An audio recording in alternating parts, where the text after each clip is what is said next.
Oh, hello, good morning. Good morning lawang. Then khatan good morning. Then khatan good evening. In lo dam that ka be say eh kan ar an tui tan me ka chu en pianga floor a chhuat a hian tui tam thei thin khopa chu zia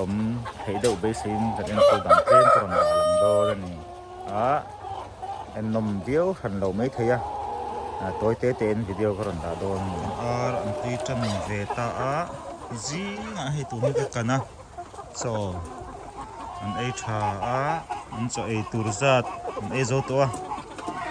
la hi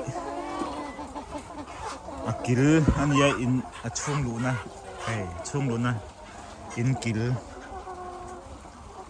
akil ania ta hian an tui thina flok danga te ama sa hawat mo tui tam em thuna ta chu en kol dang an lo futok thin lo wa hian an tui ngam lo nan an om ngam lo nan ti hen ke maram pheta nangin an artui dana the khat hian ka da ta ni